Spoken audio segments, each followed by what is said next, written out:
Whoa! Hi everyone, this is Lady Madea and Hoodie, and we have another movie review for you. And this time it is a Captain America: The Brand New World, the movie that came out this past weekend. So go ahead, Hoodie. Why don't you introduce the movie to us? Go right ahead. Hi, everybody. Thank you for watching another movie review with us. Captain America Brave New World is the latest installment in the MCU. We have Anthony Mackie as Sam Wilson playing the Captain America role now. This film delves into a little bit of political conspiracy type of things following a terrorist attack happening on the White House. The movie does introduce some new characters, such as Danny Ramirez as the new Falcon. Um, there was a new villain introduced, a Sidewinder, played by Juan Carlo Esposito, which was, I think, added at the very last minute. You could tell those scenes were kind of just thrown in the movie. But that's the plot. As far as my initial reactions walking out of the movie theater, I was definitely disappointed. I was let down. But I think I knew that going in, I wouldn't, you know, like it that much. Unfortunately, it tries to be too much like the Winter Soldier film and the Civil War movie as far as being very political. One big point of this movie is that the big hand from the Celestial, from the Eternals, all of the world's nations are fighting over who is going to, be able to use those resources. And turns out that is where adamantium is coming from. That's how we get introduced to adamantium in the MCU. So all of these countries are coming together trying to fight for this new mineral or element, however you want to call it. And they just didn't execute that well. There was a good idea there. It just was not executed well. For me, the fight scenes were really, the hand to hand combat was really lackluster. It did not feel, like it was done like past MCU movies. And the CGI to me was just pretty rough in some spots. What about you, Lady Medea? What did you think so far? So, okay. So I went into this movie with an open mind, despite of everything that I've heard about this movie and everything that I thought. I still wanted to give it a chance. Despite of the, as you heard me saying before, there's only one Captain America, and it's Steve Rogers, and I don't want to name, anybody else. So I kind of wanted to put a little twist, and I convinced myself, okay, well, I'm just gonna pretend that, like I'm just going to look at this badass Falcon, like it is Falcon, it looks like Falcon, it kind of, it it's the same actor that played Falcon, and like there was nothing wrong with Sam Wilson, and I'm just gonna pretend it's just a movie about Falcon. Well, it did not work because obviously there was another. I don't know what I was thinking. I'm sorry, like I just did not want it to dismiss it completely. I just still wanted to have some fun, and I figured, okay, well, I might as well just do it. But obviously, they messed it up because there was another Falcon somewhere in the background there. That they, of course, they had to throw that in. So they not only ruined the Captain America for me, they ruined the Falcon, and it was all a big mess. So, well, what can you do? So, however, as I do have to say, I was the movie was quite dynamic throughout. It did have few spots that I was kind of like, all right, let's move on. Let's just keep going. It's getting a little slow. Um, the one part that I did enjoy, and it kind of, even though it wasn't your typical fight that you just remember, that you kind of like holding on to your seat and you're like, oh my god, this is awesome, what we remember from, the end game, or from all the previous movies, where you actually, like, all sweaty, and you're like really, really, like, into the movie, was the final scene, the fight between Captain America and the Red Hulk. So that was the fight that kind of, like, okay, I directed my attention to it, and it was like, all right, well, it was a decent fight. Nothing to compare. Again, don't get me wrong. It wasn't, it wasn't anything nearly as good as it used to be, but it was decent, let's say.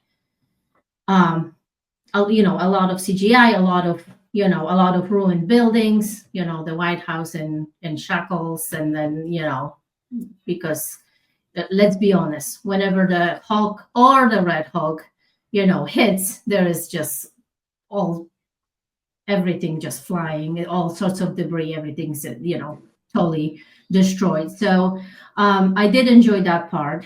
Um, but other than that, I thought that, Sam Wilson, like, I don't know, like, he was okay as Falcon because he was a secondary character, um, or even a tertiary character. Like this, I right away noticed during that first, a bit, the opening scene when they actually went to,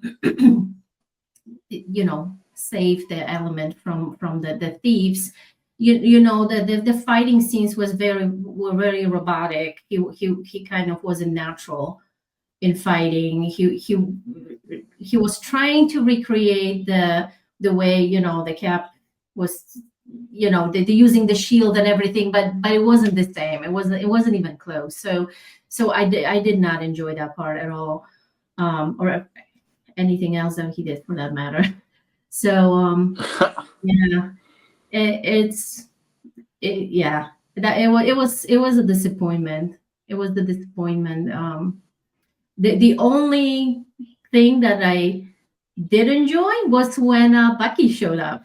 That was, I actually like that part when he came, stop by and say hi. I was like, okay, if I wanted to see Captain America, if they really needed to replace him, I would much rather see Bucky in that role.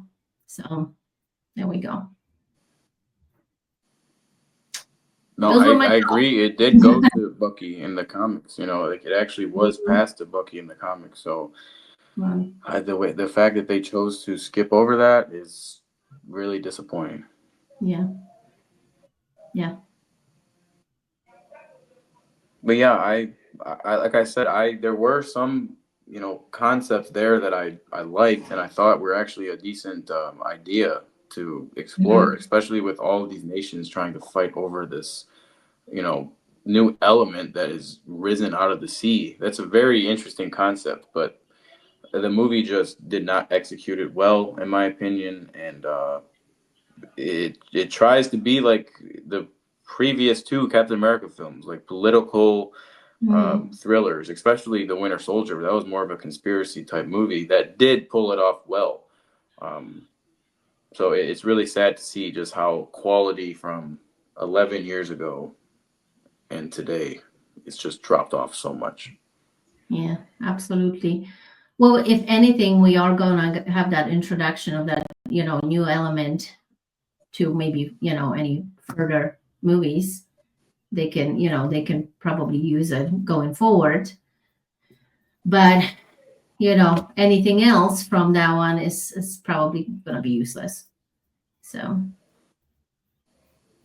Yeah, just, I didn't.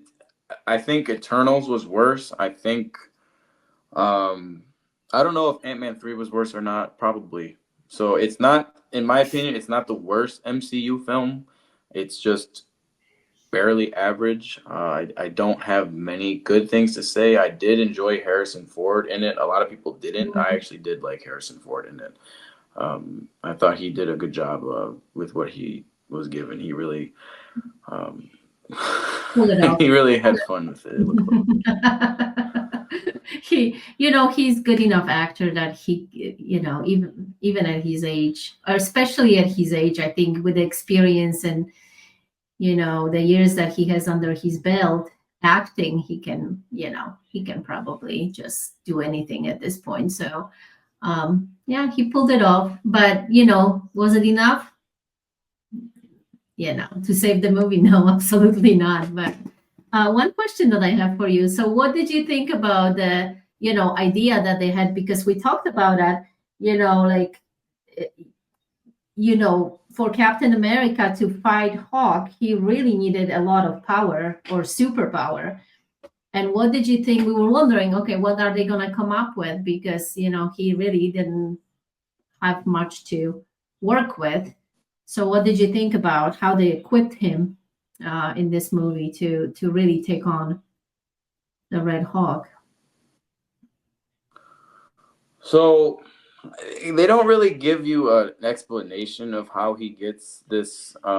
He apparently made a visit to Wakanda at some Mhm. point, and they gave him vibranium like shield, it arms and wings, and his suit.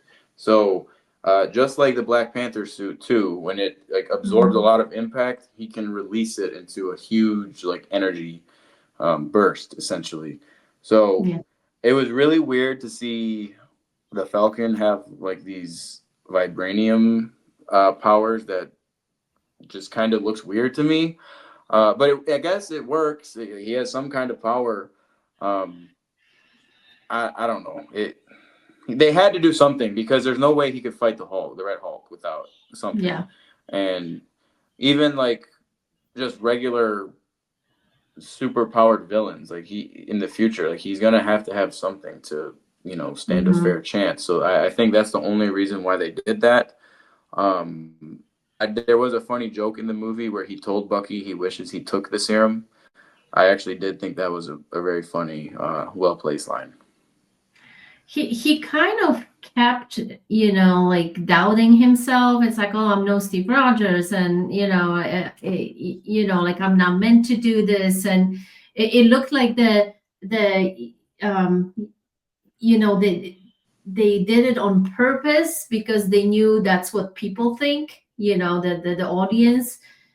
And I thought it was a little pathetic, like just kind of like, yeah, you're right, you're not. So get out of here, because he kept repeating it. He was like, yeah, I don't have the same pull and like the powers, and it almost was, yeah, uh, a little sad, like he was kind of apologizing for it, but just in this little, just this little pathetic way. So I don't know. I noticed that he kept just bringing it up, you know, like yeah, I shouldn't be in his shoes. He should have never given me a shield. And yeah, like everybody agrees with it that he never should have done it, and we're near him. So it's like, So, what is your rating of the movie?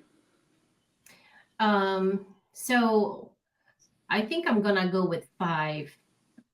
To be honest with you, and I think it's a generous one too. Just given the sentiments, I think. What about you? Yeah, no, I agree. I give it a 5 out of 10. Like I said, there were some concepts there that I liked. I did enjoy Harrison Ford, so Mhm. um, I give it a 5 out of 10. But like I said, it is in the very bottom barrel of the MCU films. Not a great film. It feels like a Disney Plus show. So that's my rating, 5 out of 10. Yeah, yeah. Unfortunately, yet another one that proven to be unsuccessful, as expected. So, all right. Well, thank you, everyone. If you could, please like, subscribe, and we'll see you in the next one. Thank you, everyone.